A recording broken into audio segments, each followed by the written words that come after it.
We're live from New Delhi. You're watching DD India Live, India's voice to the world. I'm Lipakshi Khurana. Coming up in the next 30 minutes. German Chancellor Friedrich Merz lands in Ahmedabad for a two-day visit from January 12 to 13th, following an invitation from Prime Minister Narendra Modi. ISRO to launch PSLV C-62, the launch of Earth observation satellite, to take place today from Satish Dhawan Space Centre.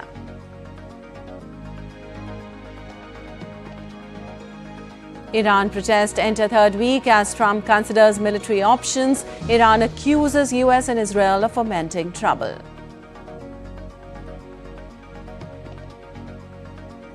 Wildfires in South Argentina rip through nearly 12,000 hectares of forest, 10 homes destroyed, mass evacuations enforced. And in cricket, Virat Kohli hits 93 to lead India to 4-wicket win over New Zealand in first ODI in Vadodara.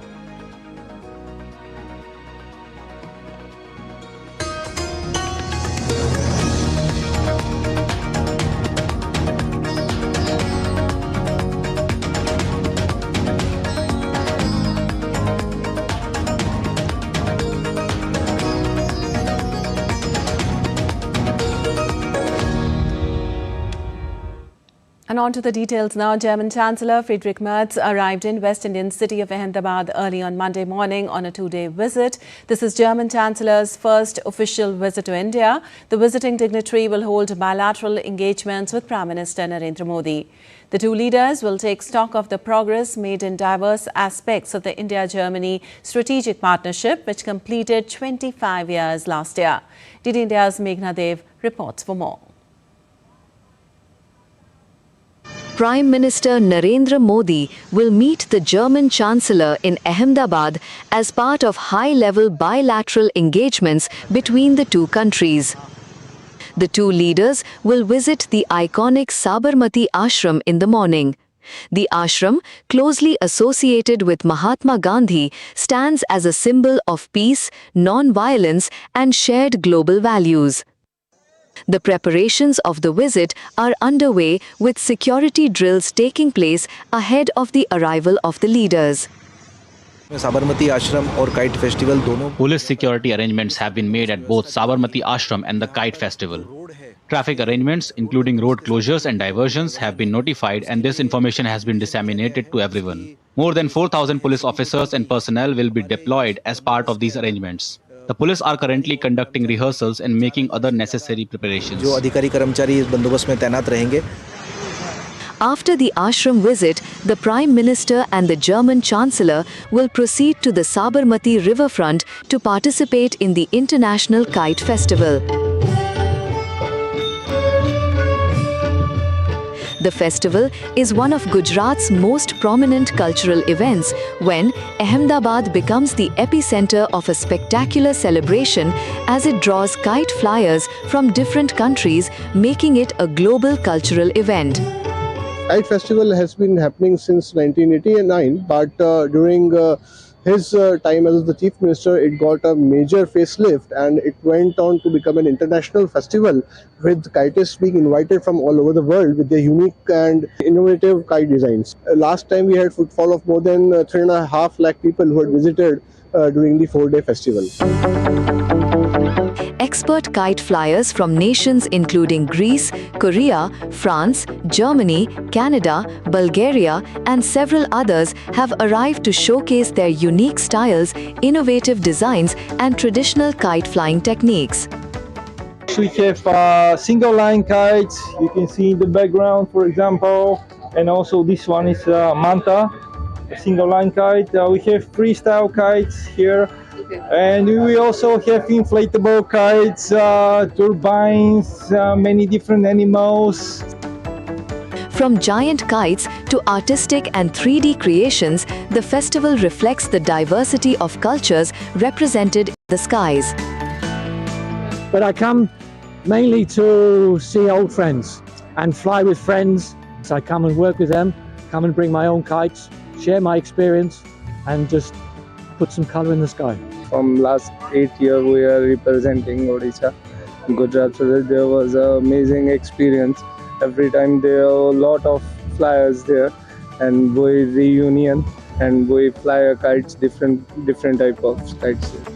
The Sabarmati riverfront serves as a vibrant backdrop as colorful kites soar high, symbolizing harmony, friendship, and shared joy.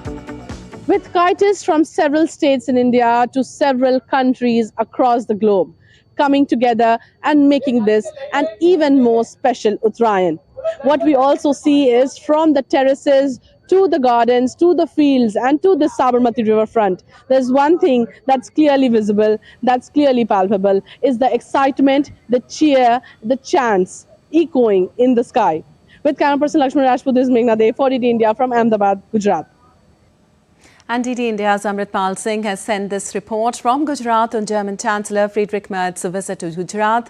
During his visit, Merz will visit Sabarmati Ashram and later participate in the International Kite Festival. In their bilateral engagements, the two leaders will review the progress made in the India-Germany strategic partnership. German Chancellor Friedrich Merz arrived in Ahmedabad in the wee hours of Monday. He will begin his day by visiting the Sabarmati Ashram along with Prime Minister Narendra Modi. After that, the German Chancellor shall be witnessing the Kite Festival or Uttarayan along with Prime Minister Modi on the Sabarmati riverfront, where thousands of residents of Ahmedabad will come out and fly kites. And that could be an interesting cultural experience for the German Chancellor. This shall be followed by formal talks between the two leaders and their delegations. The entire gamut of bilateral relationship will be on the table. India and Germany are strategic partners. They have a very deep or a strong cooperation in defense and security. Economic cooperation is strong, given that Germany is India's largest trading partner in the European Union. So there will be talks of how to take this to the next level. The two leaders shall also be interacting with business leaders and CEOs here in Gandhinagar. Science and technology, cooperation in education, culture, space, migration, mobility, development cooperation shall be what could be touched upon between the two leaders. On Tuesday, the German Chancellor shall be visiting Bengaluru, where he shall visit a nanoscience and engineering center. The very fact that the German Chancellor chose India as his first stop of his first ever Asia visit, and in fact his first bilateral visit outside the NATO and EU space, signifies or sends a strong signal about not just the deepening bilateral partnership at present, but also the potential it holds for the future. With cameraman Yogesh Tiwari, this is Amritpal Singh for DD India in Gandhinagar. And today is National Youth Day. The day commemorates birth anniversary of one of India's foremost social and spiritual reformers, Swami Vivekananda. On the occasion, Prime Minister Modi will engage with thousands of youth across the country to envision a roadmap for the nation's development. Here's more. Arise, awake, and stop not until the goal is reached. Swami Vivekananda's powerful invocation and philosophical legacy has inspired generations of youth for over a century. He always hailed the potential of youth to transform society. On his birth anniversary, 12th January every year is celebrated as the National Youth Day. आज इस तेजी से बदलते विश्व में स्वामी विवेकानंद जी दो संदेश हर युवा के जीवन का हिस्सा होने चाहिए। ये दो संदेश हैं इंस्टीट्यूशंस और इनोवेशन। इंस्टीट्यूशन तब बनता है जब हम अपने विचार को विस्तार देते हैं, टीम स्पिरिट से काम करते हैं। आज हर युवा को चाहिए कि वो अपनी इंडिविजुअल सक्सेस को टीम सक्सेस के रूप में विस्तार दे। यही टीम स्पिरिट टीम इंडिया के रूप में विकसित भारत को आगे ले जाएगा। On the occasion of National Youth Day, Prime Minister Narendra Modi will participate in the concluding session of the Viksit Bharat Young Leaders Dialogue 2026 in New Delhi. Prime Minister will interact with around 3,000 youth from across the country, along with young delegates representing the international diaspora. Selected participants will make their final presentations to the Prime Minister across 10 thematic tracks, sharing youth-led perspectives and actionable ideas on key areas of national importance. Viksit Bharat Young Leaders Dialogue 2026 witnessed participation from over 50 lakh youth across the country. With Swami Vivekananda's inspiring legacy and unique demographic advantage of India, the youth hold the key to success and development of the nation and also play a greater role in global leadership. Shubhendu Ghosh for DD India.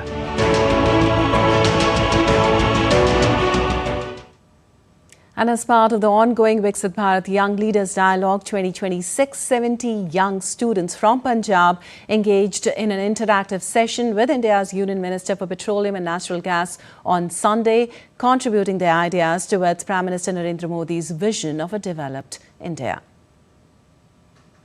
During his interaction, Union Minister Puri listened to the perspectives of the students and encouraged them to actively contribute to India's growth story. He emphasized the importance of youth leadership in shaping policies and driving innovation across sectors.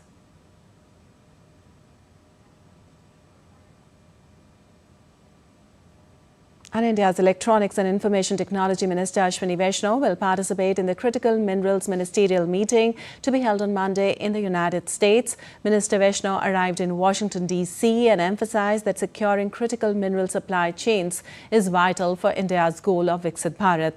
Critical minerals such as lithium, cobalt, graphite, copper and rare earth elements are essential for clean energy technologies like solar panels, wind turbines, EVs and energy storage systems. To secure these resources, India launched the National Critical Mineral Mission, or the NCMM, in 2025 to ensure their long-term availability and processing. An Indian Space Research Organization will launch a PSLV rocket that will place an Earth observation satellite along with 14 other co-passenger satellites into orbit, making the space agency's first launch of the year. The liftoff of the PSLV C-62 rocket with a lift-off mass of 260 tons is scheduled for 10-18 hours on Monday. The PSLV C-62 EOS-N1 mission would deploy the satellites into the Sun's synchronous orbit around 17 minutes after liftoff. PSLV has completed 63 flights so far, including the ambitious Chandrayaan-1 Mars Orbiter mission and Aditya L1 mission.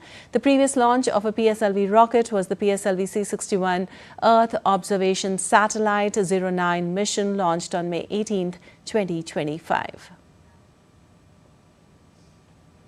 And on to some weather news now. Northern India continues to remain under the grip of a shivering cold wave, with temperatures in some regions likely to plummet to as low as 2 degrees Celsius.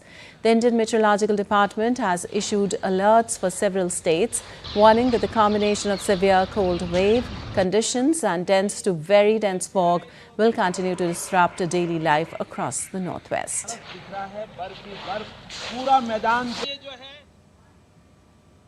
Some places in Himachal Pradesh, Jammu and Kashmir and Uttarakhand also recorded temperatures below 0 degrees Celsius, and the mercury hovered close to the freezing point in Punjab and Haryana as well.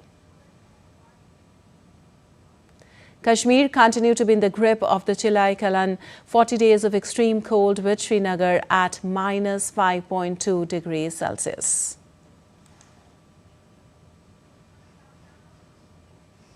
And now let's take a look at other stories making news today. For the first time on Saturday, 10 women all over 60 stepped onto the stage for their Bharatnatyam debut in Kerala's Thrissur district. Every posture, every step reflected patience, persistence and the triumph of countless hours of practice. As the performance unfolded, their children, grandchildren and fellow residents looked on, their faces glowing with admiration.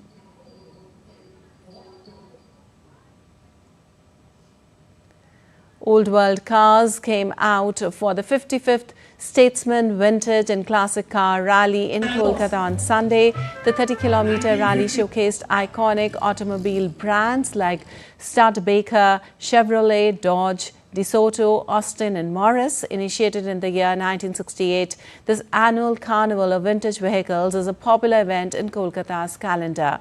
With this event, the celebration of Kolkata's automobile heritage keeps crossing time frames year after year. Ice skating enthusiasts in Shimla are celebrating the reopening of the iconic open-air ice skating rink, one of Asia's oldest and a historic landmark of Himachal Pradesh. With a warmer than usual December, the drop in temperatures below freezing point in January has allowed ice to naturally form in the rink, giving youngsters and the old alike an opportunity to enjoy the sport. And still to come in this edition of DD India Live. Trump warns Cuba to make a deal soon, pledging to cut off all Venezuelan oil and financial support.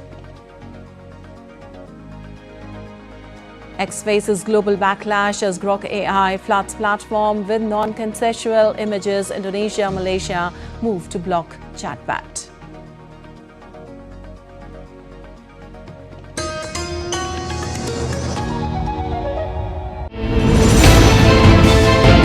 Geopolitics and trade deals.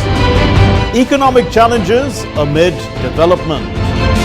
Hard work and the path to prosperity. It's the economy always. Between walkers, money is what money does and says.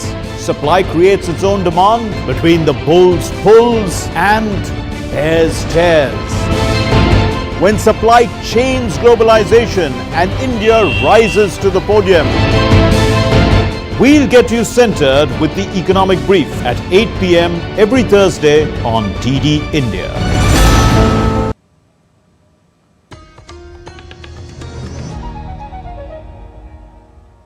Welcome back. You're watching DD India Live. I'm Labakshi Kuran and moving on. Updates from West Asia now. Nationwide protest against government continues in Iran as the unrest entered into the third week.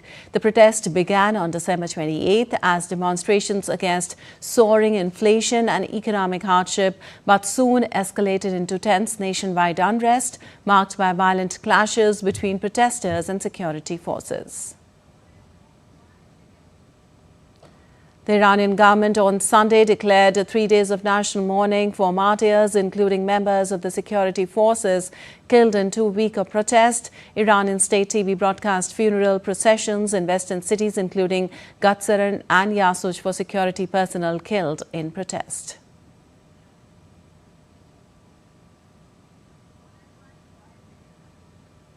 Also, Iran has warned it will retaliate if attacked by the United States. Iranian authorities accused the U.S. and Israel of fomenting trouble.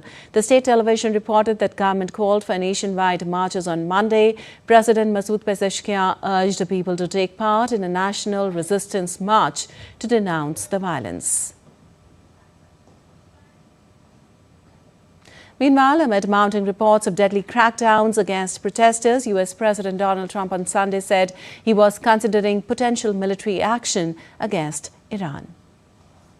And Venezuelans waited on Sunday for more political prisoners to be freed as ousted President Nicolas Maduro claimed from his jail cell that he was doing well after being seized by U.S. forces a week ago.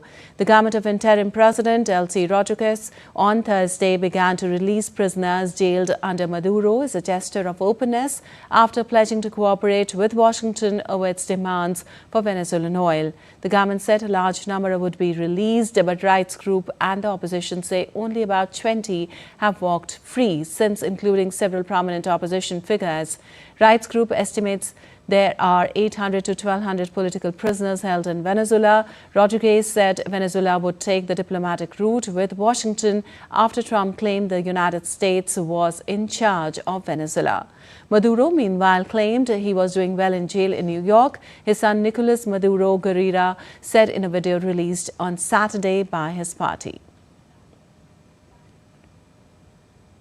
And US President Donald Trump has urged Cuba to make a deal or face unspecified consequences, warning that the flow of Venezuelan oil and money to Havana would stop now that Maduro was gone. Trump said Sunday morning on his Truth Social platform, and I quote, "There will be no more oil or money going to Cuba. I strongly suggest they make a deal before it is too late," unquote.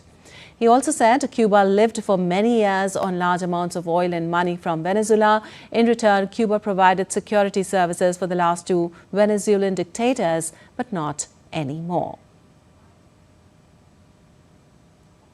Also, the social media post drew an angry retort from Cuban President Miguel Diaz-Canel, who said no one would tell his country what to do, while Cuba's foreign minister responded by saying his nation retained the right to import fuel without interference.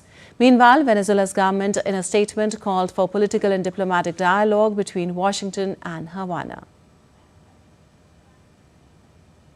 And in Minneapolis, residents gathered on Sunday at a makeshift memorial to Rennie Good, the 37-year-old woman fatally shot by a U.S. Immigration and Custom Enforcement agent earlier this week. The memorial, located in the residential neighborhood where Good was killed, featured flowers, candles and portraits as community members paid their respects.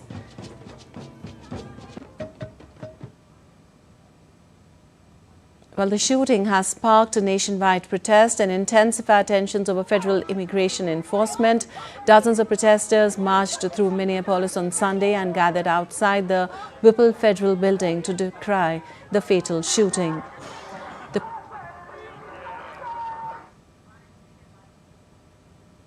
The protest comes as Homeland Security Secretary Kristi Noem said Department of Homeland Security is sending hundreds more officers to Minnesota.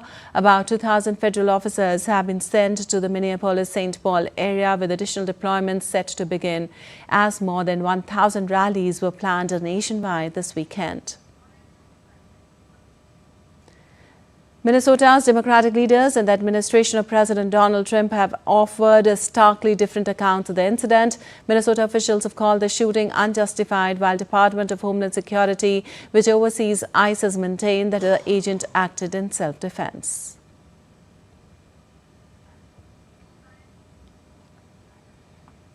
And Hong Kong's High Court will on Monday hear the mitigation plea of Jimmy Lai, the final step before sentencing in a landmark national security trial that has drawn international condemnation and could see Lai jailed for life. Lai was last month found guilty of 2 counts of conspiracy to collude with foreign forces under a China-imposed national security law and conspiracy to publish seditious material in a verdict that was criticized by the US, Britain, the European Union and others. Lai has denied all charges. Jimmy Lai is the most high-profile figure to face prosecution under years-long national security crackdown in the China-ruled city following mass pro-democracy protests in 2019.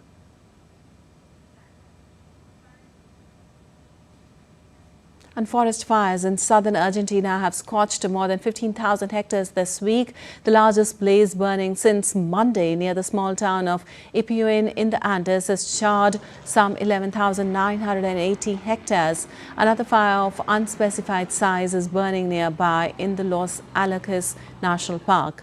More than 500 firefighters, rescuers, police officers and support personnel were combating the blazes, while dozens of local people supported operations on the front lines. Approximately 3,000 tourists have been evacuated from the area in recent days, and at least 10 homes have been destroyed by the fire. Although the governor of the fire-affected province warned the next 48 hours could be critical due to adverse weather. The region lost 32,000 hectares to wildfires in early 2025.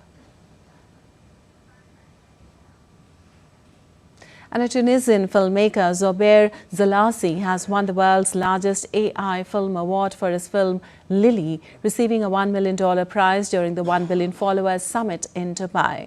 The film follows a lonely activist haunted by a doll connected to a hit-and-run he committed. Tormented by the guilty, ultimately confesses to the police and seeks redemption by reuniting the doll with an injured child. The award is organized in collaboration with Google Gemini and was presented at the 4th edition of the summit. Ma vie, si on peut appeler ça une vie. Et seule, entre des étagères pleines de dossiers, comme si ma vie entière s'était elle aussi rangée. Mon enfance Je ne veux pas écouter ton récit de misère, alors cesse de te chercher des excuses. Ferme-la. Tu commences à m'énerver. Je vous hais. Et tout le monde vous déteste. Well, the event is being held in Dubai from January 9 to 11th under the theme Content for Good. The event brought together more than 15,000 content creators, influencers, chief executives and global experts to discuss the future of the content creation economy. And on to some business news now. Ex-owned by billionaire Elon Musk has been under fire from officials around the world since last week when Grok began flooding the site with AI-generated, non-consensual images of women and children. With pressure mounting, Musk's XAI, which operates Grok and owns X, appear to be imposing some restrictions on Grok's public image generation. Musk has responded with laugh cry emojis to AI-altered photographs of prominent people.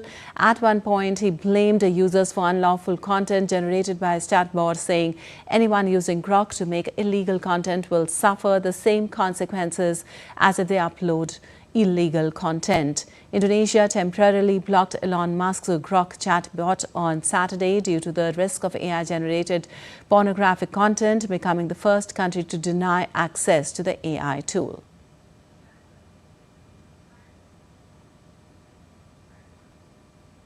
And on to some sports news now. Virat Kohli played a superb innings to power India to win in the first one-day international against New Zealand in Vadodara. Kohli fell short of his 100 by 7 runs as he was dismissed on 93 by Kyle Jamieson. Kohli had shared 2 crucial partnerships with skipper Shubman Gill and Shreyas Iyer to guide India to safety after opener Rohit Sharma fell cheaply. There was a small hiccup as men in blue lost 3 wickets in quick succession following Kohli's departure, but KL Rahul and Washington Sundar took the host over the line.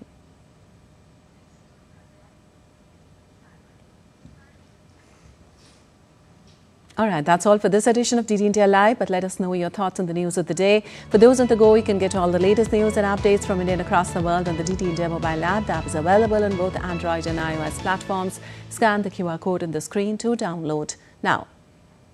We'll be back with more news as it breaks here on DD India. I'm Vipakshi Khurana from Al Passer in Delhi. Thanks for watching DD India Live.